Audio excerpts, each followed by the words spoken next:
Hello students, स्वागत है आप सभी का हमारे यूट्यूब चैनल एसके स्टडी पर। मैं सर्वेश कुमार।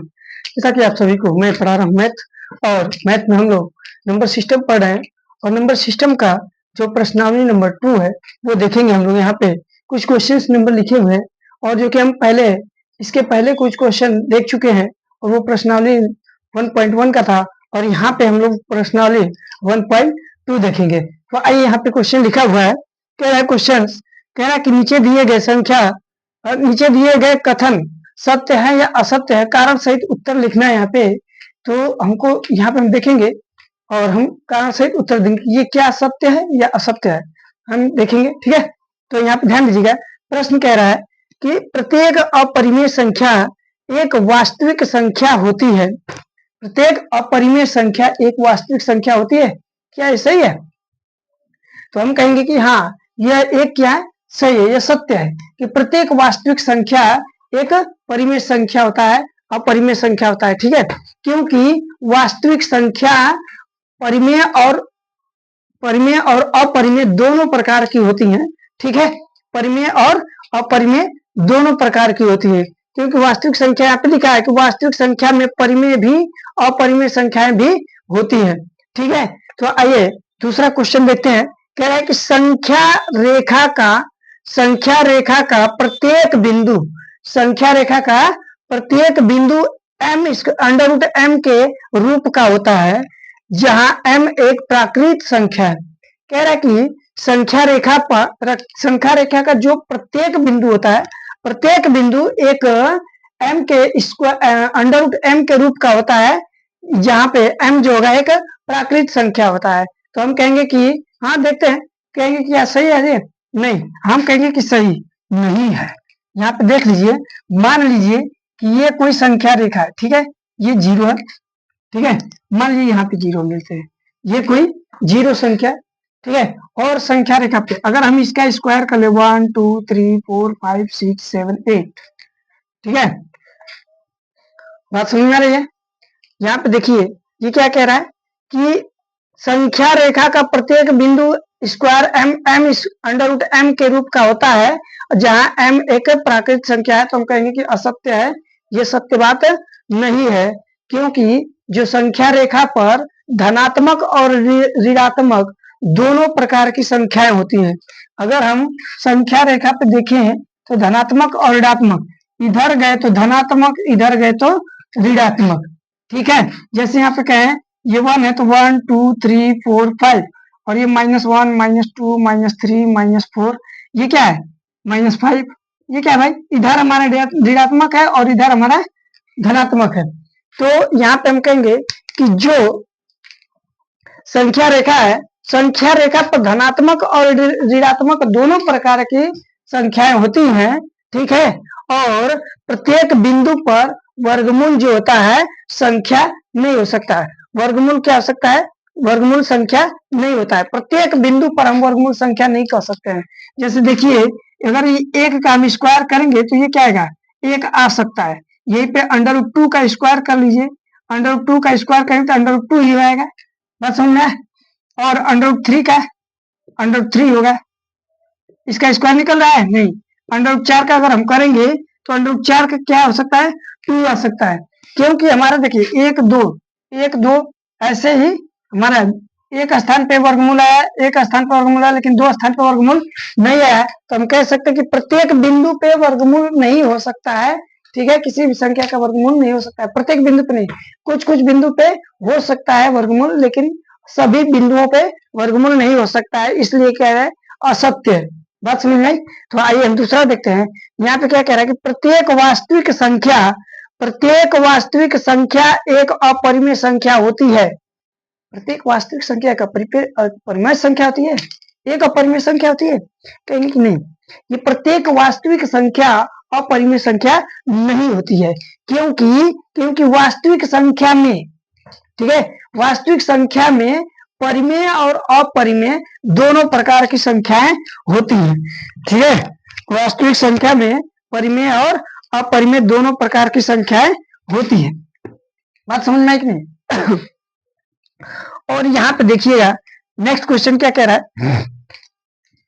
नेक्स्ट क्वेश्चन ये क्या कह रहा है, क्या सभी धनात्मक पूर्णांकों के वर्गमूल अपरिमेय होते हैं? देखिए क्या कह रहा है कि क्या सभी धनात्मक पूर्णांकों के वर्गमूल अपरिमेय होते हैं? यदि नहीं तो एक ऐसी संख्या का वर्गमूल का उदाहरण दीजिए जो एक परिमेय संख्या है। तो हम कहेंगे कि सभी सभी पूर्णांकों सभी धनात्मक पूर्णांकों का वर्गमूल अपरिमेय नहीं होता है। ठीक है, हम यहाँ पे उत्तर लिख लेंगे, सभी सभी धनात्मक पूर्णांकों के वर्गों का सभी धनात्मक पूर्णांकों के वर्गमूल सभी धनात्मक पूर्णांकों के वर्गमूल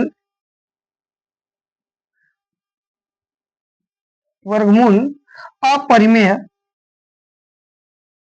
अपरिमेय नहीं होता है नहीं होता है नहीं होता है। और यहाँ पे हम देखेंगे सभी कह रहे हैं कि धनात्मक पूर्णांकों के वर्गमूल अपरिमेय नहीं होता है और परिमेय संख्या नहीं होता है। तो यहाँ पे हम कहेंगे कि जैसे उदाहरण की बात कर लें तो देखिए, अगर कोई हम पूर्णांक संख्या लेते हैं, लीजिए मान लीजिए ये कोई पूर्णांक संख्या है 1 2 4 5 6 7 8 8 9 ऐसे हम ले लेते हैं डॉट डॉट डॉट, भाई संख्या है, पूर्णांक संख्या है। ठीक है, तो इनका यदि हम वर्गमूल निकालते हैं तो देखिए, अगर हम एक का वर्गमूल निकालेंगे तो एक का वर्गमूल क्या होता है, एक होता है। ये क्या होगा, एक का वर्गमूल एक होगा। तो ये बताइए परिमेय होगा कि अपरिमेय होगा? इसको हम कहेंगे कि परिमेय होगा। ठीक है, क्या होगा, परिमेय होगा। वही यहाँ पे देख लीजिए, अगर हम अंडर रूट 2 की बात कर लें, अगर अंडर रूट 2 की बात करेंगे तो ये बताएं अंडर रूट 2 का स्क्वायर निकल सकता है क्या? नहीं निकल सकता है। तो इसको हम कह लेंगे कि अंडर रूट 2 जो है अंडर रूट 2 के बराबर है। ये क्या होगा भाई, यह एक अपरिमेय होगा। अपरिमेय, ये क्या होगा, अपरिमेय होगा। बात समझ में? यहीं पे अंडर रूट 3 की बात कर लीजिए, अंडर रूट 3 भी क्या है, अपरिमेय है, अपरिमेय है। ठीक है, यहाँ पे अंडर रूट 4 जो है किसका है, 2 का है। तो यहाँ पे अंडर रूट 4 जो है क्या होगा, 2 का वर्गमूल है, तो ये क्या होगा, परिमेय होगा, परिमेय संख्या होगा। ये है एग्जाम्पल्स, ऐसे बहुत सारे एग्जाम्पल्स होंगे। ठीक है तो यहाँ पे बहुत सारे एग्जाम्पल्स पड़े हुए हैं, तो हम आएंगे। आइए हम अगला क्वेश्चन देखते हैं, इसका अगला क्वेश्चन क्या होगा। ठीक है, तो अगला क्वेश्चन देख लेते हैं।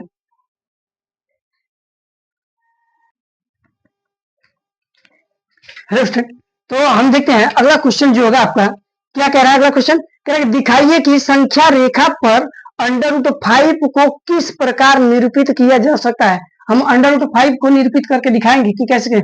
हम इसके पिछले वीडियो में हम बताए थे कि जो अंडर रूट 2 होता है कैसे संख्या रेखा पर निरूपित किया जाता है, अंडर रूट 3 कैसे निरूपित किया जाता है। जो भाई नहीं, आप लोग वीडियो नहीं देख पाए हैं तो जाके पिछले वीडियो देख सकते हैं आप। ठीक है, तो यहाँ पे हम इस बोर्ड पे देखेंगे ये क्वेश्चंस कैसे निरूपित किया जाता है। जो नहीं देखे हैं अभी भी सीख सकते हैं आप, फिर से देखिए। सबसे पहले हम क्या करेंगे, सबसे पहले हम एक यहाँ पे रेखा लेंगे, सीधा ऐसे रेखा। ठीक है, सबसे पहले एक रेखा सीधा लीजिए। ठीक है, एक 0 पॉइंट बनाइएगा, क्या बनाइएगा, 0 पॉइंट। बात समझ में आ रहा है? तो ये 0 कह लीजिए, ओ कह लीजिए, ठीक है, कुछ भी कह लीजिए। ये हो गया आपका 1, ये हो गया आपका 2। बात समझ में रहा है? ये 1 हो गया और ये 2 हो गया। इसको कह लीजिए 1 यूनिट, इसको 2 यूनिट। इसको हम देखिए कभी कभी क्या देता है, मेजरमेंट दे देता है मीटर में, सेंटीमीटर में, चाहे किलोमीटर में, कुछ भी दे देता है। तो हम इसको क्या करते हैं, यहाँ पे मेजरमेंट के साथ लिख लेते हैं। तो हम क्या करेंगे, एक लेंगे सीधा स्केल, ऐसा स्केल लेंगे और स्केल की सहायता से हम कॉपी पे अपने ऐसे खींच लेंगे एक मेजरमेंट की सहायता। ठीक है, मेजरमेंट लेके जो बुक में मेजरमेंट दिया होगा, जैसे यहाँ पे तो मेजरमेंट अंडर 5 दिया है, तो हम मेजरमेंट अंडर 5 नहीं ले सकते हैं, कुछ हम अनुमानित ले लेते हैं। ठीक है, वहां पे किताब में और सवालों में बोल देता है कि इतने सेंटीमीटर की रेखा पे इतने का कोण बनाइए, चाहे इतने का संख्या को निरूपित कीजिए, तो कुछ भी कर सकता है। ठीक है, तो यहाँ पे देखिए, हम यहाँ पे देखेंगे तो क्या होता है कि यहाँ पे देखिए एक क्या है, एक ये पॉइंट जो 1 है, इस पॉइंट से हम पहले एक चांदा रखेंगे, जिसको ठीक है प्रोटेक्टर कहते हैं, चांदा रखेंगे, और चांदे को रखने के बाद यहाँ से हम 90 डिग्री का एक एंगल खींचेंगे।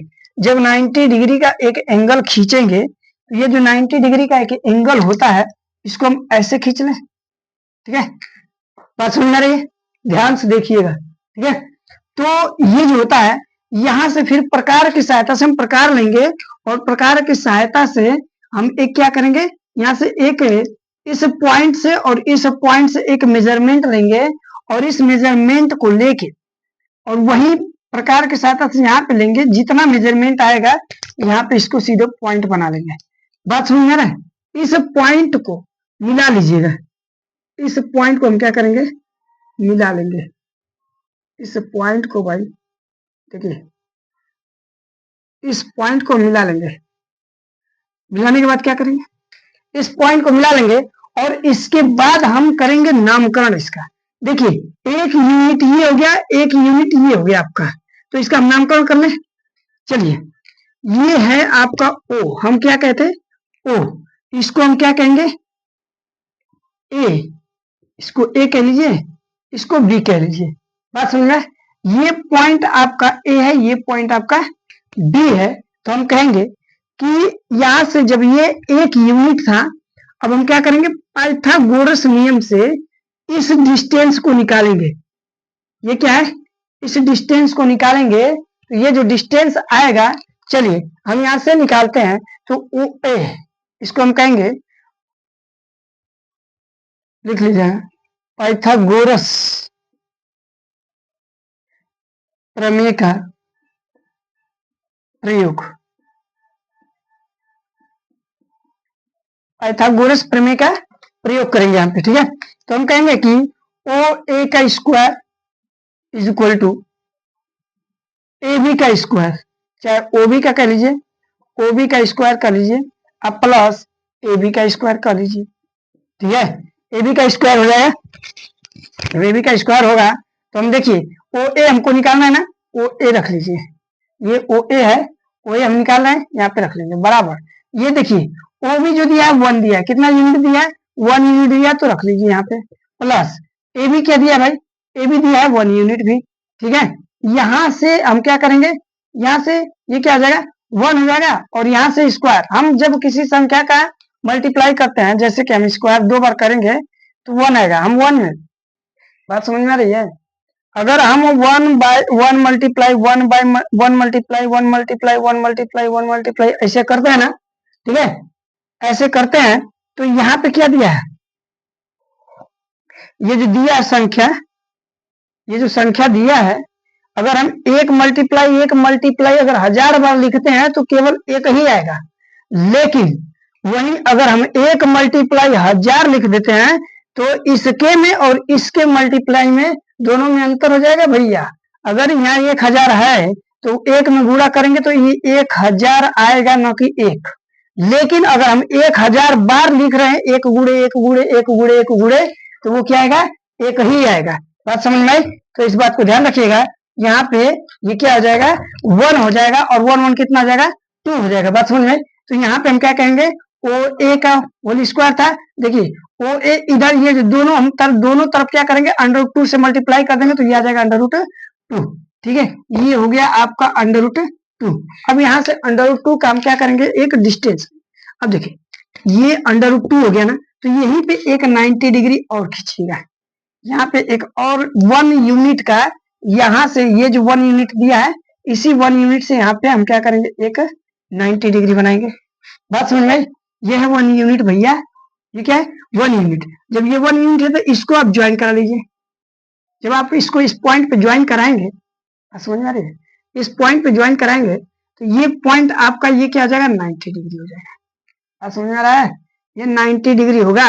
जब ये 90 डिग्री होगा तो बताइए कि ये यूनिट है एक, ये √2 है, तो यहाँ पे √2 और √1, ठीक है, ये भी क्या हो जाएगा, पाइथागोरस नियम का। इसको हम सी पॉइंट मान लेंगे। क्या मान लेंगे, सी पॉइंट मान लेंगे।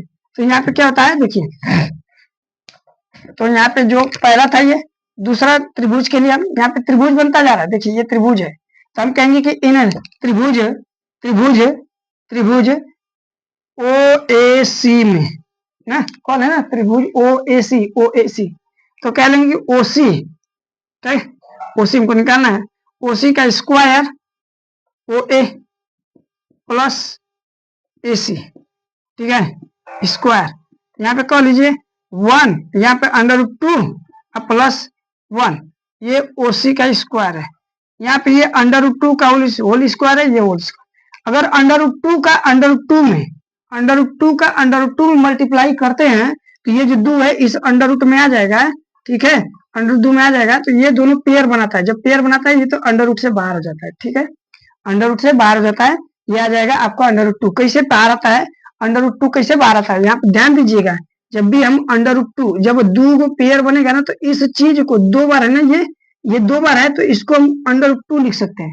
और करंडी जो होता है हमारा, करंडी जो होता है 2 का होल स्क्वायर, इसका हम करेंगे, अगर 2 का होल स्क्वायर दिया है तो इसका जब हम होल स्क्वायर करेंगे, ठीक है, तो ये करंडी जो है 1/2 बन जाएगा, ठीक है। अब यहाँ से ये क्या हो जाएगा, 2 ब्रैकेट में 2 का पावर 2 मल्टीप्लाई 1/2, यहाँ से ये कट जाएगा, ये बच गया 2। इसी तरह ये क्यों निकल जाता है, यहाँ से ये 2 निकल गया, अब प्लस ये 1 हो गया, यहाँ से आ गया, यहाँ से हो गया 3, ठीक है। ये ओसी का स्क्वायर और ये ओसी बराबर ये √3 हो जाएगा, ऐसे निकल जाएगा, ये हो जाएगा √3।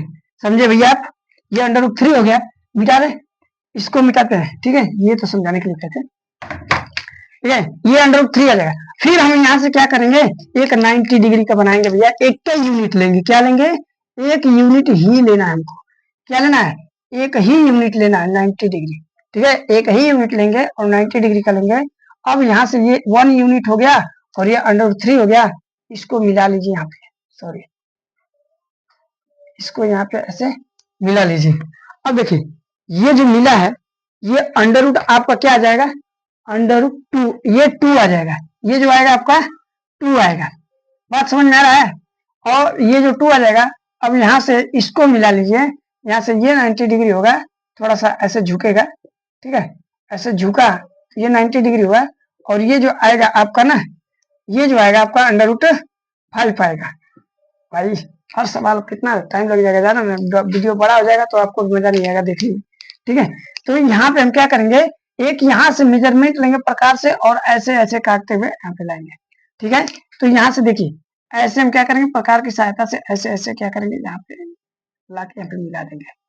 बात समझ में आया, यही जो देखिए, इसको हम डॉट डॉट के रूप में लिख लेते हैं, ठीक है, थोड़ा सा डॉट डॉट के रूप में।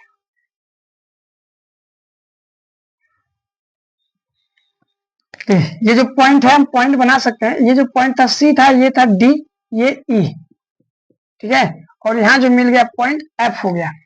बात समझ में आया कि नहीं। इसी तरह हम फिगर को क्या करेंगे, बना लेंगे, ठीक है। और ये आपका जो पॉइंट बना है, यही जो पॉइंट बना है, ये √5 का बना है।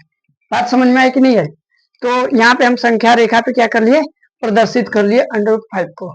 तो जब आपको यहाँ पे देखिए, हम कुछ कैलकुलेशन भी सिखाते रहेंगे लास्ट में, थोड़ी सा कैलकुलेशन एक देखिए, जैसे कि अगर हमको किसी संख्या का स्क्वायर निकालना है, मान लीजिए हमको किसी संख्या का 2 अंकों का स्क्वायर निकालना है, तो हम क्या करेंगे, 2 अंकों का स्क्वायर निकालना होता है तो हम कैसे मल्टीप्लाई करते हैं। देखिए हम जैसे मान लीजिए 24 का हमको निकालना है स्क्वायर, ठीक है, 24 का निकालना है, मान लीजिए 34 का निकालना है, ऐसे अगर निकालना होगा, ठीक है, ऐसे निकालना है तो हम कैसे निकालेंगे, इसका स्क्वायर निकालेंगे, इसका स्क्वायर निकालेंगे। तो इसका स्क्वायर निकालने के लिए हमको क्या करना पड़ेगा, 24 में 24 का मल्टीप्लाई करना पड़ेगा। एक तरीका ये है, और एक तरीका क्या है, a प्लस बी का होल स्क्वायर से निकाल सकते हैं। और दूसरा तरीका है जो हम कम समय में निकालने की कोशिश करेंगे, उस चीज का हम प्रयोग करेंगे, ठीक है। तो यहाँ पे आइए, जो तरीका है, यहाँ पे 24 है ना, तो ये 4 का हम क्या करेंगे, स्क्वायर करेंगे। 4 का क्या कर ले, स्क्वायर करेंगे, एक बार 2 का स्क्वायर करेंगे, ठीक है। तो 4 का स्क्वायर कितना होता है, 16, 2 का स्क्वायर कितना होता है, 4। अब एक काम करिए कि 2 और 4 का मल्टीप्लाई करिए, मल्टीप्लाई करिए, फिर जितना आएगा उसका भी इसमें मल्टीप्लाई करेंगे। ठीक है, तो 4 गुना के 8, 8 गुना के 16, एक अंक इधर से छोड़ के यहाँ पे 16 जोड़ लेंगे। ठीक है, तो ये 6, ये 7 और ये 5। ठीक है, 24 का क्या होता है स्क्वायर? 576 होता है। ठीक है, इसी तरह 34 का निकाल लेंगे तो 34 का क्या आ जाएगा? 16। ठीक है, 3 तिली के 9, 3 चौके 12 गुना के 24, यहाँ पे 24 लिख लीजिए। अब प्लस 6, 5, 11, 1156 आ जाएगा 34 का। ठीक है, ऐसे ही प्रैक्टिस करने के लिए आप ये सवाल लगा के लगाते रहिए, प्रैक्टिस करते रहिए। जैसे हो गया 26, 26 का स्क्वायर, 28 का स्क्वायर और 36 का स्क्वायर। ऐसे वीडियो अगर अच्छा लगे तो लाइक करें, शेयर करें और कमेंट करना ना भूलें। अगर तब तक के लिए हम अगले टॉपिक को लेकर आएंगे कल। धन्यवाद।